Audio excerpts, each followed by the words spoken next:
Un cours en miracle, version intégrale, chapitre 2.4.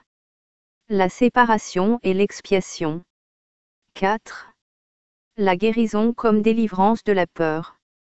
Mettons maintenant l'accent sur la guérison. Le miracle est le moyen, l'expiation est le principe et la guérison est le résultat. Parler du miracle de la guérison, c'est combiner de façon inappropriée deux ordres de réalité. La guérison n'est pas un miracle. L'expiation, ou l'ultime miracle, est un remède, et toute guérison est un résultat. Le genre d'erreur auquel s'applique l'expiation n'importe pas. Essentiellement, toute guérison est délivrance de la peur.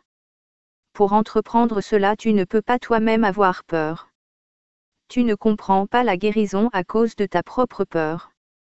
Une étape majeure dans le plan de l'expiation est de défaire l'erreur à tous les niveaux.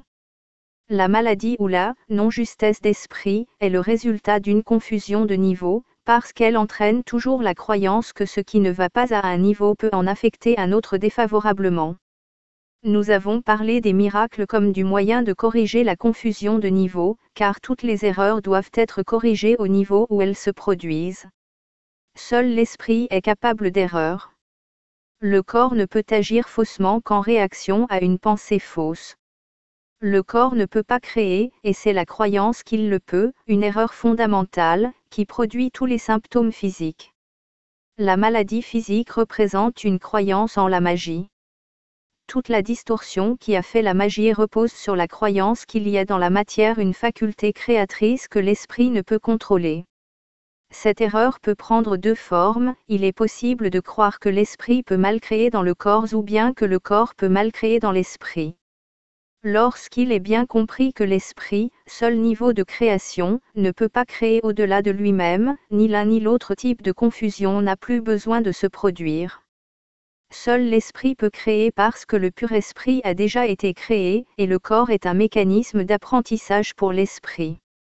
Les mécanismes d'apprentissage ne sont pas en eux-mêmes des leçons.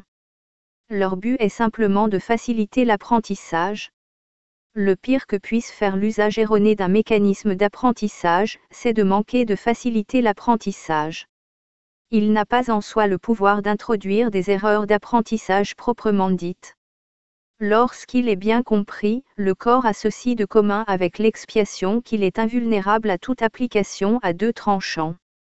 Ce n'est pas parce que le corps est un miracle, mais parce qu'en lui-même il ne prête pas à la mésinterprétation. Le corps fait simplement partie de ton expérience dans le monde physique. Ses aptitudes peuvent être et sont fréquemment surestimées. Toutefois, il est presque impossible de nier son existence en ce monde. Ceux qui le font se livrent à une forme de déni particulièrement indigne. Ici, le terme « indigne » suggère simplement qu'il n'est pas nécessaire de protéger l'esprit en niant ce qui n'est pas de l'esprit. Si l'on nie cet aspect regrettable du pouvoir de l'esprit, on nie aussi le pouvoir lui-même. Tous les moyens matériels que tu acceptes comme remède contre les maladies du corps sont des réaffirmations de principes magiques. C'est le premier pas dans la croyance que le corps fait sa propre maladie. C'est un deuxième faux pas que de tenter de le guérir par des agents non créateurs. Toutefois, il ne s'ensuit pas qu'il est mal d'utiliser ces agents à des fins correctives. Parfois la maladie est une prise suffisamment forte sur l'esprit pour rendre une personne temporairement inaccessible à l'expiation.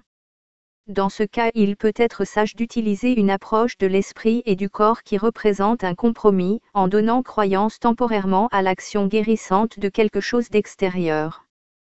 Ceci parce que la dernière chose qui puisse aider ceux qui ne sont pas dans l'esprit juste, ou les malades, est une augmentation de la peur. Ils sont déjà dans un état affaibli par la peur.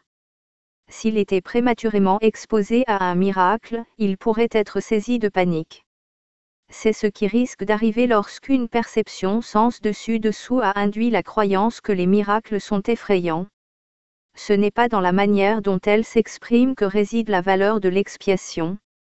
En fait, si elle est utilisée véritablement, elle s'exprimera inévitablement de la façon qui pourra le plus aider le receveur. Cela signifie qu'un miracle, pour atteindre sa pleine efficacité, doit être exprimé dans un langage que le bénéficiaire peut comprendre sans peur. cela ne signifie pas nécessairement que ce soit le plus haut niveau de communication dont il est capable. Cela signifie toutefois que c'est le plus haut niveau de communication dont il est capable maintenant. Le seul but du miracle est d'élever le niveau de communication et non de l'abaisser en augmentant la peur.